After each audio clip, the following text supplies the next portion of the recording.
Bueno, muy buenos días, bienvenido Camilo Villegas a Proyecto 77. Muchas gracias por participar. Marcos, a ustedes, la verdad, muchas gracias por tenerme. Sí, para los que no te conocen,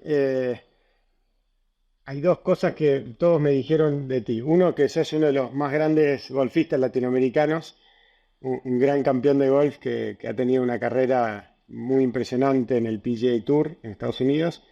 Y lo segundo es que tenés una historia de vida maravillosa, una historia de vida inspiradora y que conmueve e inspira. Y por eso queríamos que participes de este proyecto y que cuentes un poco tu vida y podamos charlar un poco desde ese lugar. Si no me equivoco, naciste en el año 82 en Medellín, Colombia. Correcto. Y bueno, a partir de allí, ¿cómo arrancó esa historia? ¿Cómo fue que se fue desarrollando tu historia a terminar donde estás hoy?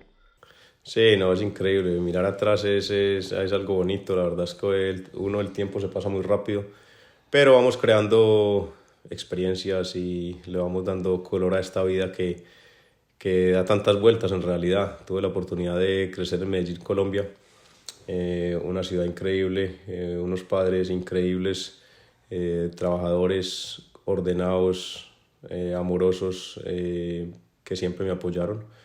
Tuvieron la oportunidad de ser miembros del Club Campestre Medellín, y de ahí sale mi pasión por el golf. Cuando mi padre empieza a jugar,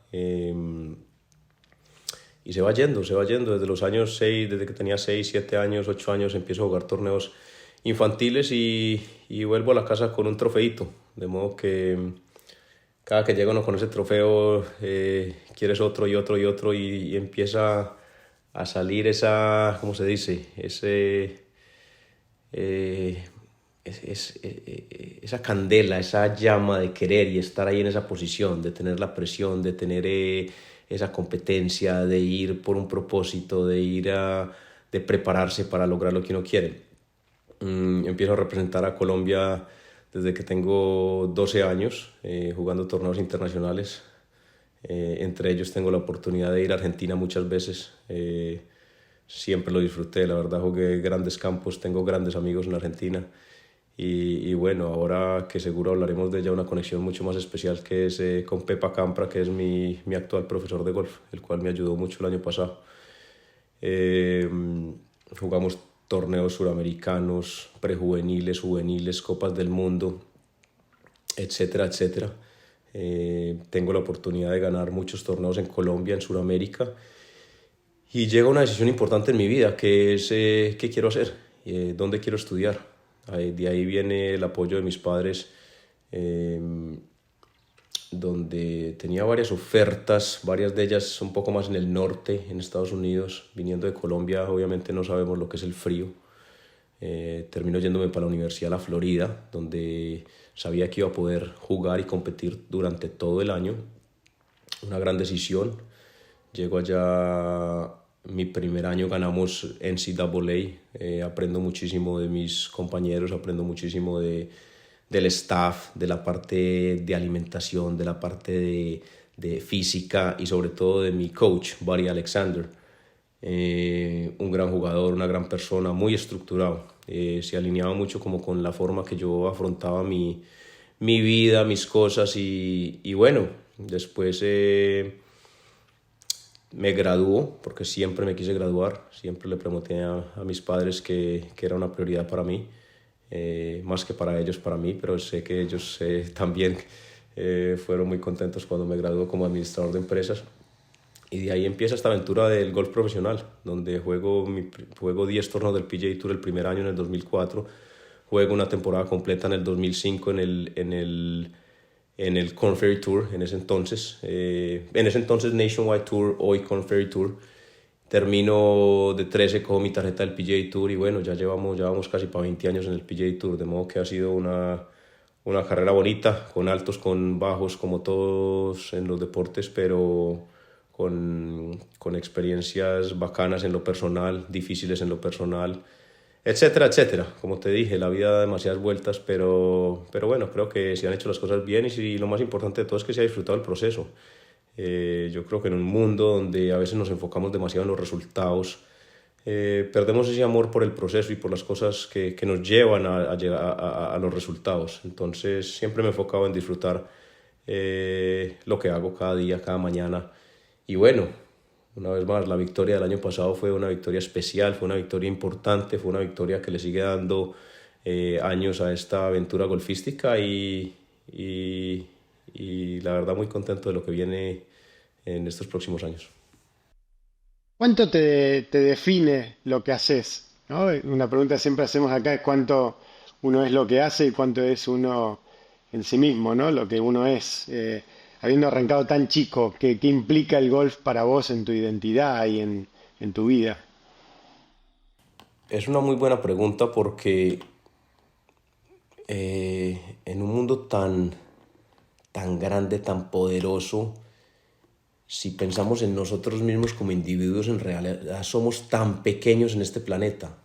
Eh, y, y por momentos hay que entender que uno no es nadie, pero del mismo modo se presentan oportunidades de hacer las cosas bien y de ser especial y de influenciar a los demás y de inspirar a los demás y se da uno cuenta que uno sí es alguien y que puede aportar un granito de arena en cosas buenas en esta vida. De modo que siempre me he enfocado en tratar de hacer las cosas bien, en tratar en comunicarme bien con los demás, en tratar bien a los demás, ser respetuoso y creo que de ahí empieza a crecer una admiración y una inspiración para los demás que uno no hace lo que hace por eso, pero cuando viene es bonito saber que uno está aportando un granito de arena en la vida de los demás de una forma positiva.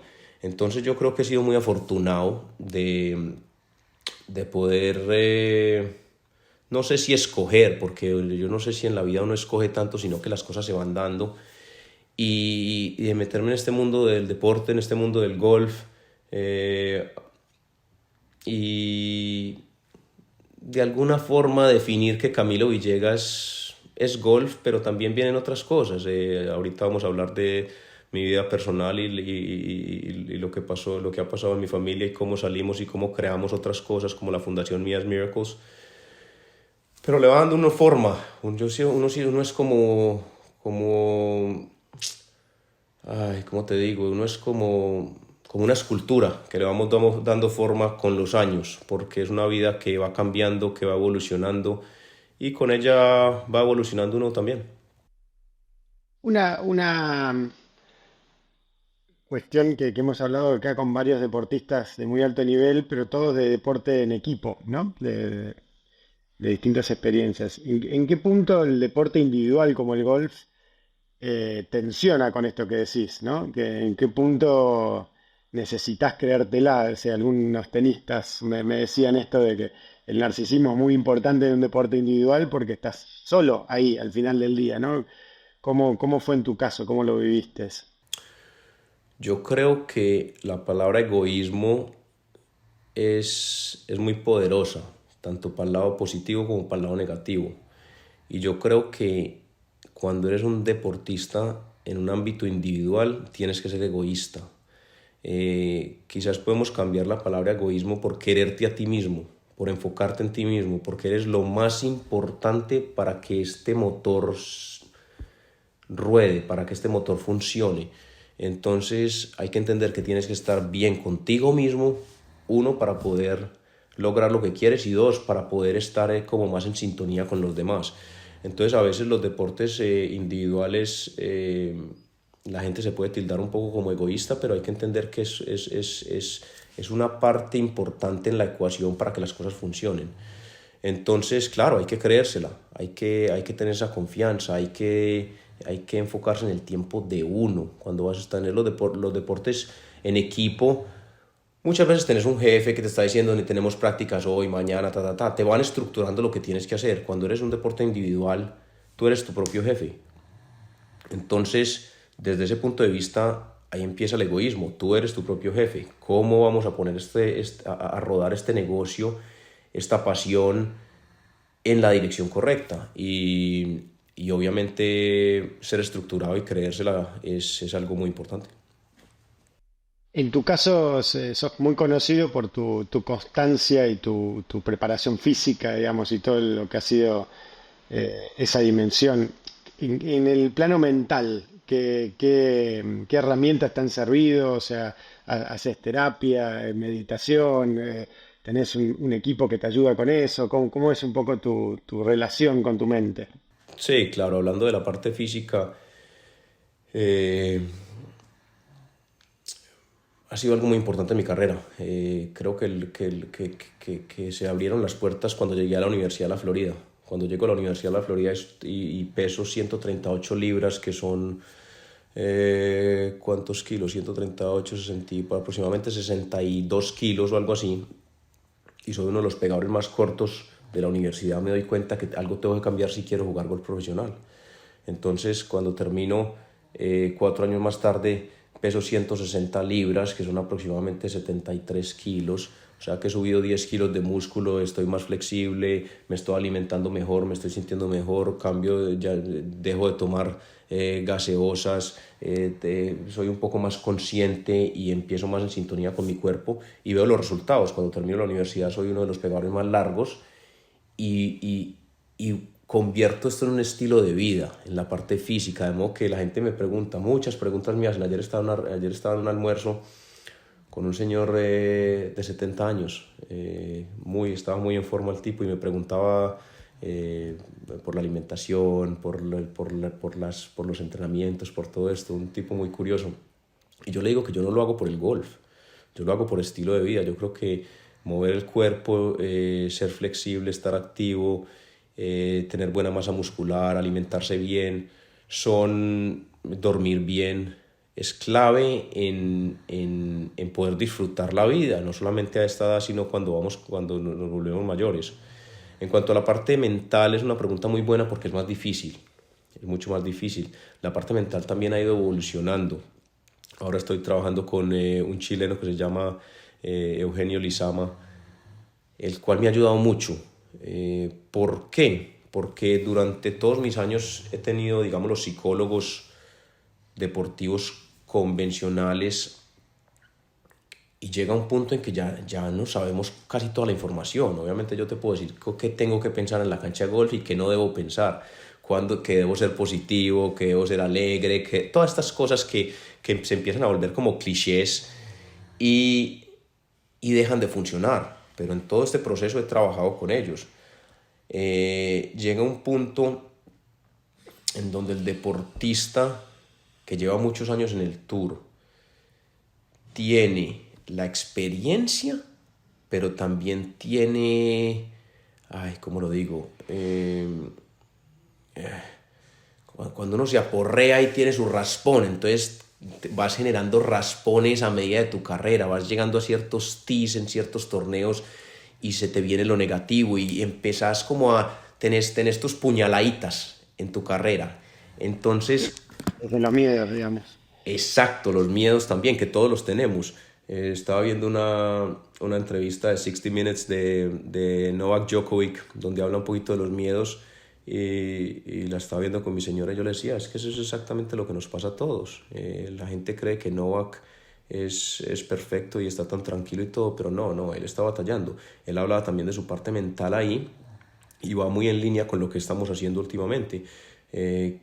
Con Eugenio trabajamos en técnicas más de meditación, de respiración y de no enfocarnos tanto en querer llamar lo positivo, porque en esos momentos de estrés, cuando empezás a llamar mucho lo positivo, casi que estás atrayendo lo negativo.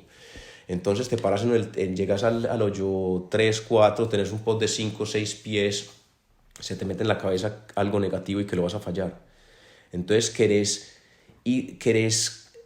como que te sentís mal y empezás a decir, no, tengo que ser positivo, tengo que ser positivo, tengo que ser positivo, tengo que pensar así, tengo que estar tranquilo, tengo que Entras en relajarme, un tengo loop que que... es peor. Y Es entras en peor. ese loop que casi que estás jalando más lo negativo. Entonces, el trabajo que se hace hoy en día con Eugenio es muy medido. Entonces, cuando meditamos, nos ponemos una cintica aquí y una aplicación que nos mide el enfoque, que nos mide la concentración, que nos mide la respiración, que nos mide el movimiento y nos da un resultado al final. Entonces tenemos cómo medir. Entonces, si estamos siendo capaces de entrar en nuestra meditación, en esa calma, en esa respiración, en ese enfoque, todo eso se va transfiriendo a la cancha de golf. Lo mismo con técnicas de respiración. Entonces, en vez de enfocarnos en decir tenemos que ser positivos, es simplemente hagamos esa estructura, tengamos estas bases, cómo las medimos, cómo las monitoreamos, cómo llenamos todos los días un pequeño balance que él mete a una aplicación de inteligencia artificial y nos va diciendo dónde estamos y vamos conociéndonos a sí mismos. Es un tema que ha evolucionado mucho. Esta tecnología es increíble y cuando la tecnología se une con mentes especiales como la de Eugenio, bueno, se va teniendo un propósito y un plan. Interesante, sí, la verdad que, bueno, en eso para meternos también en tema que tirabas el título, ¿no? Me imagino para todos estos procesos, julio del 2020 fue un punto de inflexión. ¿Por qué nos contás un poco sobre Mía y su historia y cómo te impactó a vos? Sí, es increíble. Obviamente es difícil no ponerse emocional cuando pensamos en nuestra chiquita. Pero mi señora María Ochoa y yo, después de aproximadamente 2 años de tratar de tener hijos, donde se estaba poniendo la cosa un poquito tensa, ya que no pasaba y no pasaba y no pasaba, llega Mía, hoy un angelito en el cielo que nos alegra la vida. La verdad, con una energía, con una movilidad, con un entusiasmo, con una alegría increíble. Como te dije, empezando esta charla, la vida da muchas vueltas y cuando tenía aproximadamente 17 meses empiezan unos llantos un poco profundos por las noches. Después de llevarla donde el pediatra un par de veces, decido llamar a Jack Nicklaus y a Bárbara Nicklaus, grandes amigos que nos inspiran por lo que hacen, por lo que han hecho, no solamente en la parte de deporte, sino en la parte de fundación. Me consiguen una cita en Nicklaus Children's en Miami y nos dan la mala noticia de que Mía tiene un tumorcito en la cabeza. Hay que operarlo inmediatamente. Se hace la operación, venimos a la casa. 15 días después vamos a remover los puntos, hacen un scan rápido y nos damos cuenta que el tumor ya está volviendo. De modo que de entrada sabíamos que era una batalla difícil. Nos movemos para Miami.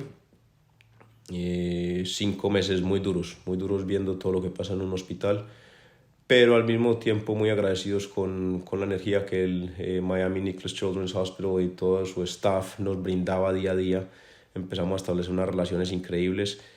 Y bueno, después de que la quimioterapia no estaba funcionando y de muchas cirugías y muchos problemitas para nuestra chiquita, no se me olvida el día que ya veo que la cosa no va para donde queremos. Le digo que puede descansar, que se tranquilice, que se relaje, que ha luchado demasiado y 5 días después deja de respirar. Y como te digo, tenemos un angelito en el cielo. De ahí mi señora, una abogada que vino a Estados Unidos a trabajar para una compañía que se llama Give to Colombia. No como abogada, sino como fundraiser y a recoger fondos para caridad. Inmediatamente le llega un nuevo propósito de vida que es la fundación Mia's Miracles. De ahí nace nuestra gran labor social, la cual es increíble que estemos en estas, pero del mismo modo yo doy gracias. Yo acepto lo que nos pasó, acepto que Mía está donde tiene que estar y que nos acaba de mandar una misión nueva en nuestras vidas. Ya Camilo Villegas no es el colombiano golfista, sino que ahora es el colombiano golfista que quiere ayudarle a los demás también. Entonces le vamos adicionando cosas a esta aventura. Se ha hecho un buen trabajo, se ha hecho un trabajo bonito por brindar sonrisas para aquellas personas que están pasando por momentos difíciles. Y bueno, con eso Mía está presente en nuestros corazones, nuestras mentes día a día y nos inspira para seguir adelante, seguir luchando y hacer de esta experiencia tan dura algo bonito. Yo creo que, mira, curiosamente, yo nunca chequeo mis mensajes en Instagram Y ayer por la noche no sé por qué me metí. Y de eso que hay muchos mensajes que llegan como al feed principal y hay otros que no, que se pierden, ¿sí o no? Y hay miles de mensajes, cientos de mensajes. Y abro uno y es un señor que me dice que hace por ahí 15 días me escribió y me dice que hace 2 meses perdió a su hijo y que hace una semana perdió a su hija. Y yo como que, ay, pucha, ¿qué es esto? ¿Sí o no? Entonces me dice que tiene miedo, que siente que la vida no tiene propósito y empieza a contarme varias cosas. Y la verdad me dio muy duro, pero me dio felicidad encontrarme con este mensaje y poder responderle y decirle que tiene que tener paciencia y que tiene que tener coraje y que tiene que creer en sí mismo, que se tiene que enfocar en él, que tiene que entender que la vida sí tiene propósito y que así como mi señora María Ochoa y yo hemos dado vuelta a nuestra situación, él también tiene la capacidad. Que tiene que aceptar, que lo más importante, lo que más me ha ayudado a mí en este proceso es la aceptación, aceptar que lo que pasó, pasó, no preguntarme el por qué, sino el para qué, y seguir adelante porque la vida continúa. Entonces, es más, me acabo de acordar, no he visto si me respondió esta mañana, espero que sí me haya respondido. Y bueno, esperemos que tome mi mensaje como algo positivo para seguir adelante, porque como te digo, la vida sigue. ¿Sentís que en ese proceso lo espiritual hubo un rol? Digamos, sos creyente, digamos, crees en Dios, o qué, cómo atravesaron ese proceso desde lo espiritual? Sí, claro, es importante. eh, Primero no preguntarse el por qué, sino el para qué. Y saber que hay un Dios que nos guía, que nos coge la mano y que nos da fortaleza en momentos como estos. Mm, Mucha gente me preguntaba cómo hacen para soportar esto. Y yo les decía que es increíble como no importa en qué posición esté uno, encuentra esa fortaleza. No quiere decir que sea fácil, obviamente con momentos muy duros, pero yo me acuerdo cuando fuimos al hospital que yo estaba destruido y mi señora de un momento a otro saca una fortaleza increíble con la niña, con las enfermeras, con todo. Y yo le decía, pero ¿cómo estás tan bien? Y ella me decía, yo no sé, pero saco, no sé, no entiendo cómo. Y después se voltearon un poquito los roles cuando muere Mía.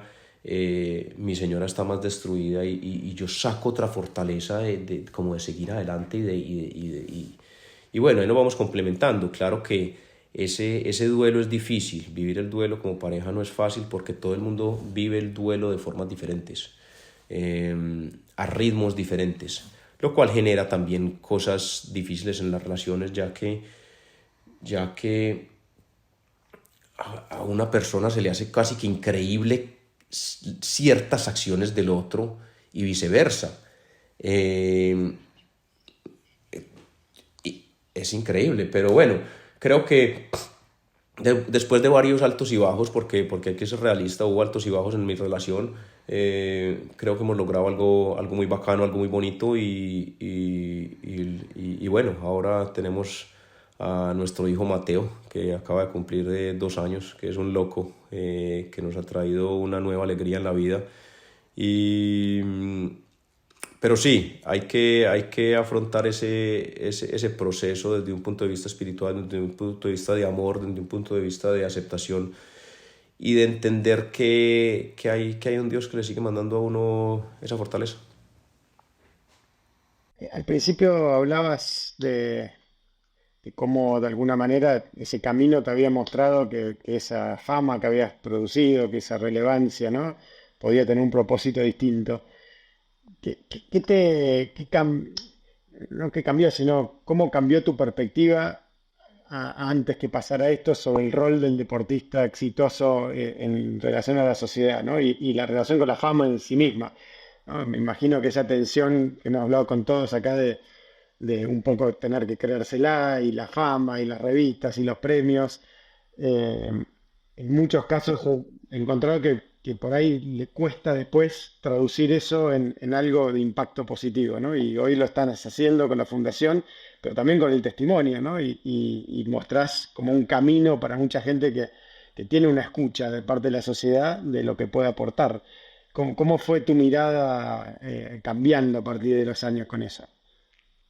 Sí, yo creo que uno va cambiando también. Yo creo que desde el punto de la fama y de ser reconocido y todo esto, eh, lo más bonito en mi carrera es que nunca lo he hecho por eso, sí o no. Y yo creo que los grandes deportistas no lo hacen por la fama va llegando. Y cuando llega ese reconocimiento, a veces es difícil también para los deportistas. En el caso mío, quizás cuando llego al PGA Tour, disfruto esa tensión, esa cosa, si las vestimentas de colores, llamar un poquito la atención, pero curiosamente, como te digo, la vida va cambiando y me voy un poquito más para otro lado. Empiezo a disfrutar más la privacidad, esa calma, esa tranquilidad, esa vida en familia, eh, el no a las revistas, el no a los periódicos. Entendiendo la labor de las revistas, entendiendo la labor de los periódicos, entendiendo la labor y el propósito de los medios, que obviamente tienen un propósito grande, pero yo creo que del mismo modo los mismos periodistas respetan cuando una persona es privada, porque entienden que ellos se mueven en ese mundo público exagerado, digámoslo, y dicen, ve, esta persona es un poco diferente el por qué lo está haciendo. Bueno, en fin, pero con esto vienen esas oportunidades, vienen las oportunidades de ese reconocimiento, ese reach que tenemos ante la sociedad, de hacer cosas buenas, respeto a aquellos que quieren ser muy privados digámoslo, quedarse en su propia burbujita, en un mundo donde hay tantas cosas. Eso es una decisión personal y la respeto totalmente, pero aquellos que quieren usar su fama y su reconocimiento como algo positivo para influenciar, para crear, para cambiar, es muy poderoso y lo estoy viendo con Mia's Miracles en este momento. Lo he tenido la oportunidad de verlo con el deporte y con el golf, cómo inspiramos a los jóvenes. Una vez más, no es el motivo por el cual lo hacemos, pero viene con hacer las cosas bien. Cuando haces las cosas bien, cuando eres buen deportista y lo haces bien, eso viene. Cuando creas tu propia fundación y ayudas a los demás y haces las cosas bien, eso viene. De modo que hay que aprovechar los dos lados de la ecuación. Veía en la página de tu fundación que hay una sección donde invitas a otros deportistas a participar de la misión de la fundación y de acciones. En general, ¿cómo te va con esa convocatoria? ¿Hay respuesta? ¿Qué cantidad le pondrías a los dos grupos que hablabas antes, ¿no? ¿Cuántos? Mira, el PGA Tour y el mundo del golf es bien bonito. Yo creo que el PGA Tour, siendo una organización 501c6, que es de charity, recoge más fondos durante cada año que todos los otros deportes combinados en Estados Unidos. Entonces, creo que el llevar casi 20 años en el Tour nos ha demostrado el impacto y el poder que tiene las fundaciones.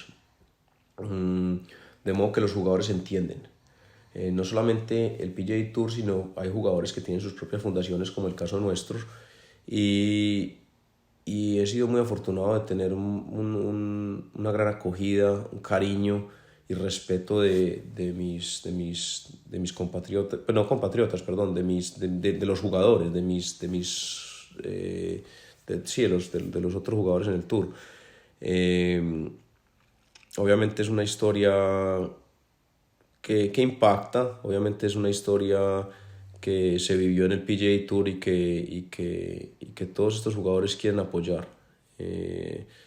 Ellos sienten lo que hemos sentido, ellos han visto que hemos hecho las cosas bien y que tenemos buenas amistades y bueno, creo que nuestro primer evento fue increíble. En diciembre vamos a hacer otro evento con muchos de los otros jugadores y vamos creciendo. El problema es el tiempo.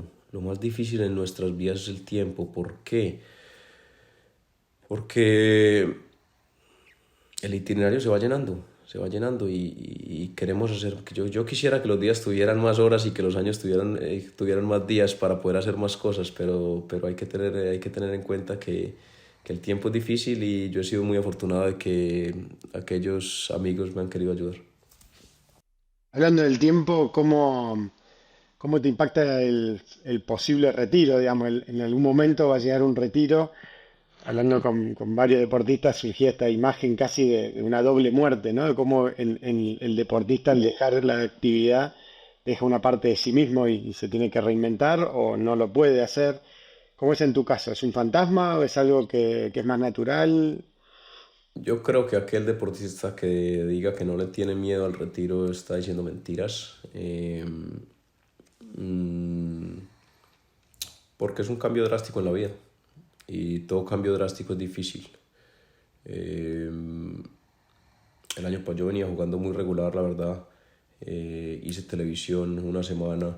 Empecé a pensar en otras cosas, pero nunca dejé de creer. Entonces se dieron las cosas muy bien al final del año, ganando en Bermuda. Nos da más años a esta aventura. Pero el retiro es algo increíble, es algo con que he compartido, que he hablado con otros deportistas, todos lo viven un poco diferente pero similar y en el caso mío trato de no buscarlo y trato de no empujarlo, entonces que venga cuando venga, eso sí hay que prepararse porque hay que encontrar otros motivos. Y yo creo que Mia's Miracles me va a ayudar mucho el día que Camilo Villegas no juegue más golf.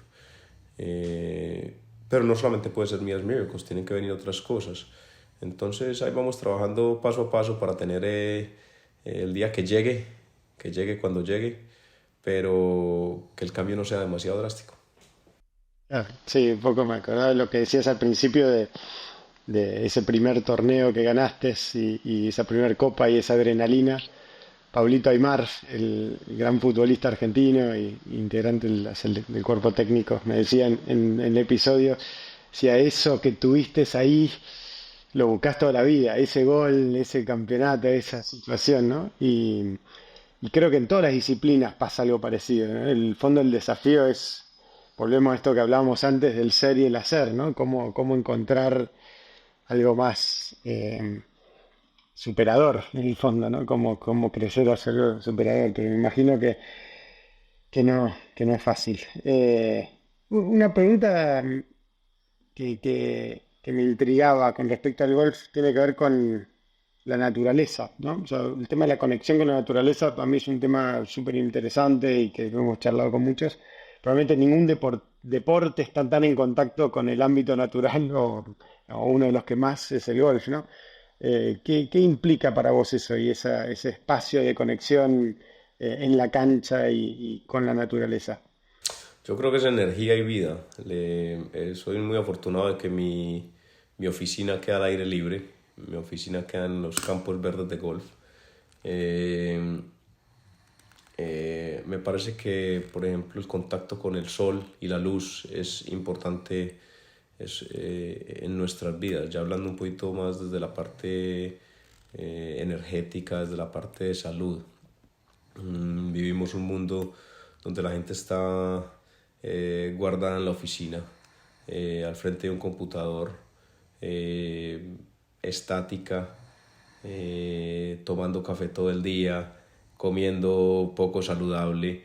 Y yo creo que lo que es el deporte y ese contacto con la naturaleza son una forma de darle vida y energía a nuestras vidas y salud. Como te decía al principio, cuando llego a la Universidad de la Florida y empiezo a entrenar y a prepararme mejor desde el punto de vista físico y alimenticio, se vuelve rutina de vida, no solamente para el golf, de modo que lo disfruto mucho, disfruto tratar de comer saludable, no soy perfecto, disfruto el ejercicio, disfruto el movimiento, disfruto el aire libre y se va volviendo una energía bien bacana. Eh, le decía a mi señora María que el año pasado decidí no quedarme en hoteles, sino quedarme en Airbnbs y tratar de ir al mercado, comprar comida muy saludable y cocinar y hacer como mis semanas de torneo un poquitico más caseras. Y hubo como 3 meses donde empecé a comer muy bien, muy, muy, muy bien. No soy un creyente de- del número de calorías, soy un creyente de la calidad de la comida. Y, y si tengo hambre como, sí o no. Pero empecé a comer de una forma particular muy, muy interesante y la energía, la alegría, la vitalidad increíble, de modo que son todas estas cositas que, que lo hacen sentir a uno bien, y cuando las cosas lo hacen sentir a uno bien uno quiere seguir repitiéndolas. Estar afuera al aire libre, con la luz, con los campos, es una de ellas. ¿Y el celular cómo entra en esa discusión? Cuando estás en la cancha, tenés el celular, lo apagás, porque hablamos de la nutrición digital también, ¿no? Como un desafío, ¿no? Ay, este tema del celular es difícil. He tenido la oportunidad de hacer varias conferencias con niños y es lo primero que les digo. Les digo que si van a ir a entrenar y van a hacer un deporte tienen que poner el celular a un lado. Lo hablo con los profesores y es algo que les cuesta mucho trabajo porque es un mundo de notificaciones, es un mundo siempre estás mirando la pantalla.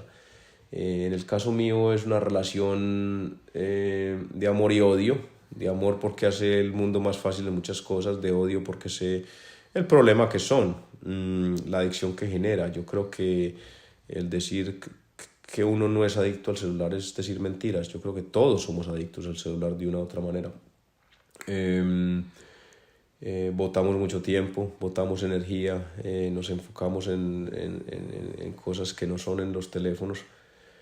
Pero bueno, cuando estoy en la cancha, estoy enfocado. No voy a decir que siempre estoy con el celular apagado, pero hay momentos de momentos y ay, como te digo, es un amor y un odio. Sobre todo, porque te doy un ejemplo bonito, pero difícil. Cuando estaba en el hospital, me llegaban cientos de mensajes. Y era un amor y un odio con mi teléfono. ¿Por qué?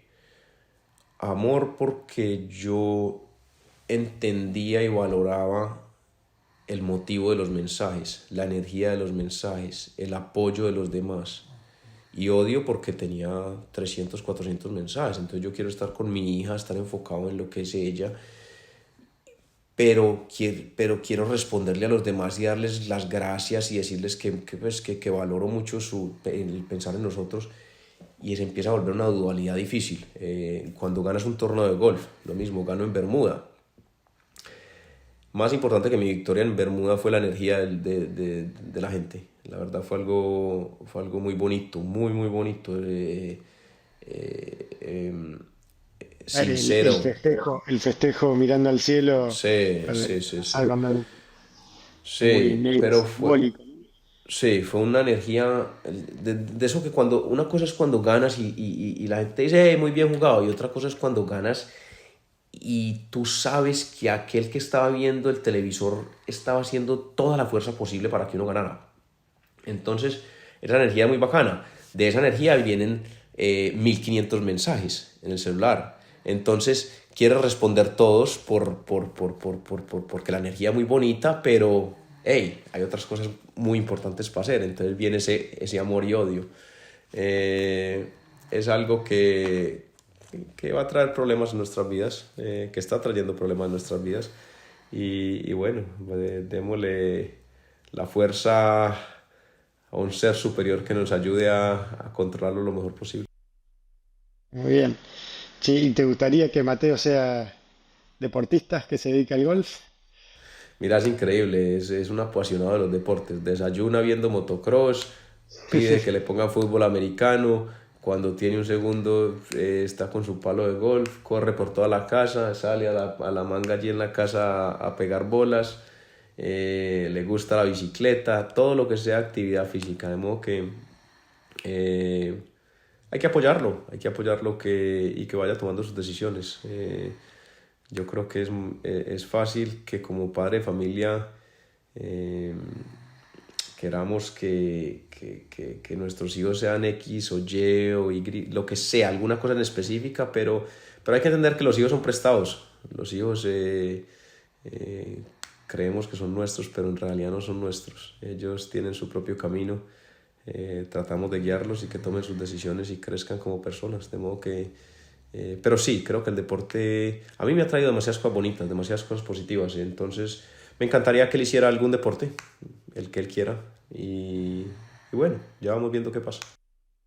Muy bien. Y hablando de esa guía, y para ir cerrando la última pregunta y agradecerte nuevamente la generosidad de ser parte de esto, ¿qué le dirías a Camilo de 18 años? Pregunta que le hacemos a todos para cerrar. ¿En qué lo guiarías o qué le aconsejarías o qué le preguntarías a Camilo de 18 años si se sumase ahora acá al Zoom? Qué buena pregunta. Yo le diría que yo le diría dos cosas. Eh, que se enfoque en ser parte del 2%, no del 98%. Eh, ¿Por qué? Porque yo siento que vivimos en un mundo donde estamos muy manipulados, donde estamos eh, muy... Creo que las masas te van empujando no necesariamente para el bien. Y yo creo que ser parte del 2%, cómo tratas a los demás, cómo te alimentas, cómo haces ejercicio, cómo manejas tu parte financiera, cómo disfrutas lo que haces, cómo te preparas físicamente, etcétera, etcétera, te va haciendo una persona especial. Y yo creo que la vida es más interesante cuando eres especial. Eh, ¿Qué significa ser especial? Vuelvo y repito, ir un poquito más en ese 2%. Pero con ese punto le diría que hay que dejar llevar por la pasión de lo que uno le gusta hacer. La vida es muy corta, la vida es para hacer lo que a uno le gusta hacer, con propósito, obviamente.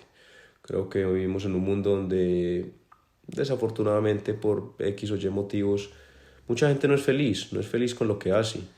Y, y qué bueno poder despedirse de este mundo diciendo, yo disfruté mi vida.